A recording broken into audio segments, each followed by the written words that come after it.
네. 자, 그러면 방어 기제에 대해서 하나하나 좀 알아볼게요. 첫 번째는 정신병적 방어 기제. 그러니까 일상적으로 이 사람은 기능하기가 되게 어려운 사람이겠죠? 타이틀 자체가 정신병적이잖아요. 여기서 대표적인 사람인데요. 망상적 투사를 하시는 분들이 있어요. 그러니까 자신이 바람직하지 못하고 용납될 수 없는 생각이나 충동을 남의 탓으로 돌리는 기제거든요. 그러니까 자기 안에 있는 자기 잘못을, 자기 스트레스를 이제 견디지 못하는 거예요. 그래서 이제 정신병적 수준의 투사는 망상 증상이 나타나고요. 여기서 정신분열증이라는 좀 옛날 표현을 썼는데 요즘 조현 증상이라고 합니다.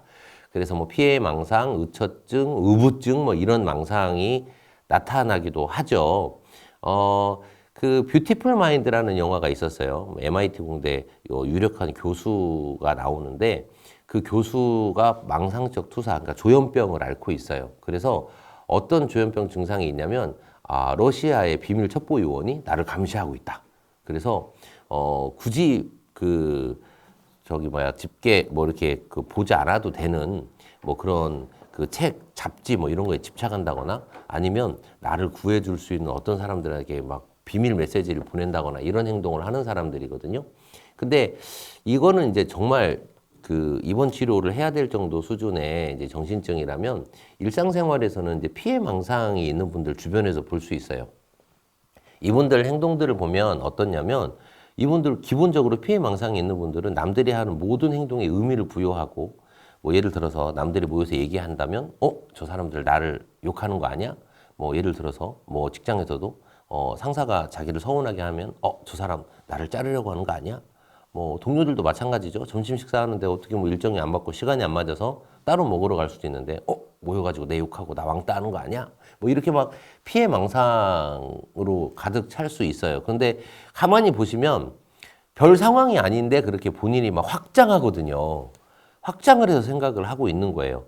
이게 이분은 피해 망상이라는 건 사실 걱정에서 시작되거든요. 걱정이 많은 분들이 저 사람들이 하는 행동을 자기 걱정을 씌워가지고 이제 이렇게 해석을 하는 거잖아요. 실제로 이제 피해 망상이 있으신 분들 보면 어떤 걱정들, 뭐 여러 가지 걱정도 있죠. 관계에 대한 걱정, 미래에 대한 걱정, 건강에 대한 걱정 이런 것들이 막 되게 많아요. 그래서 피해망상 있으신 분들이 이제 증상은 다릅니다만 자기 건강에 대한 염려를 하시는 분들도 좀 많이 있는데 뭐 예를 들어서 이 조현 증상은요 없는데 있다고 생각하는 특징이 있어요. 그래서 뭐 남들의 행동을 가지고 오해를 하다가 이게 심해지면 이제 자기 몸으로 오거든요. 그래서 환상, 예, 이게 상상을 하죠. 환상. 예, 저 사람들 말하는 걸 보고 상상하잖아요. 상상이 있으면 환상이고요. 환각도 있어요. 환각은 뭐냐면 감각이 없는데 느껴지는 것. 예. 그리고 이제 환미, 없는데 맛이 느껴진다고 하고요. 환촉도 있어요.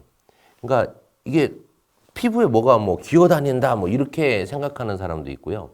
뭐 환청도 있죠. 아무 소리도 없는데 들린다고 하거나 환시도 있어요. 없는데 보인다고 하는 것도 있죠. 그러니까 이런 공포 상황이거나 견디기 어려운 스트레스 상황을 이런 방식, 방어기제 방식으로 이제 본인을 안정시키려고 하고 없는 걸 있다고 믿으면서 저것 때문에 그래. 나는 지금 저것 때문에 그런 거야. 라고 없는 것들을 만들어내면서 그쪽으로 이제 자기 스트레스를 밀어내는 거죠.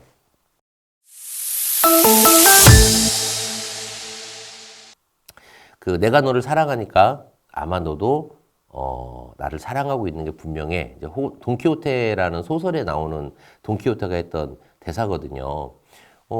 내가 사랑한다고 네가 날 사랑한다는 건 근거가 없잖아요. 그런데 내가 그렇게 생각하면 그렇다는 거예요.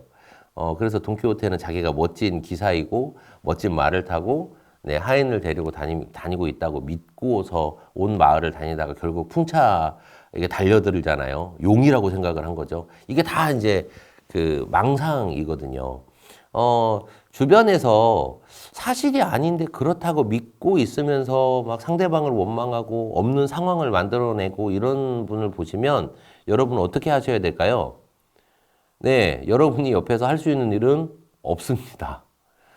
제가 안타까운 분들을 봤어요. 이렇게 망상적인 사고를 하시는 분들이 있는데, 가족이 그런 분들이 있었거든요. 그러면 그런 분이 있으면 어떻게 해야 돼요? 예, 치료해야 돼요. 그쵸? 치료해야 되는데 옆에서 맞는 말을 막 해요. 야, 그건 없는 거야. 그런 촉감은 없는 거야. 야, 그런 소리는 지금 안 들리는 거야.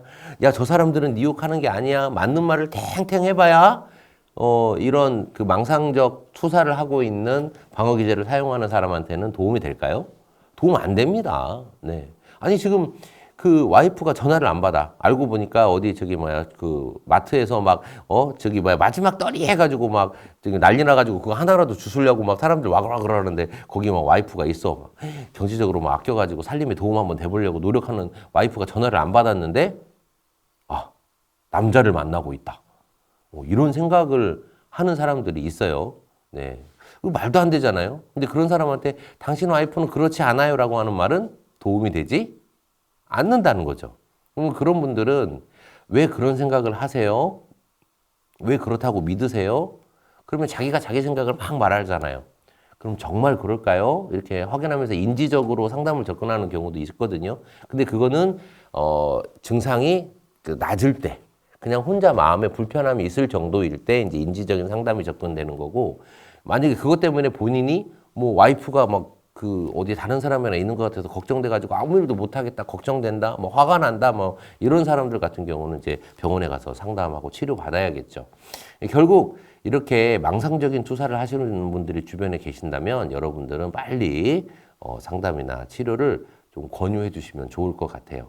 그래서 여러분 의처증이 있는 분, 의부증이 있는 분, 피해 망상이 있어서 너무 힘드신 분들은 너무 심각한 방어 기제를 사용하시는 정신병적 그런 대상이라는 거, 네, 이걸 꼭 알아주시고 그런 분들이 있으면 옆에서 조언해 주시면 좋을 것 같아요. 네, 감사합니다.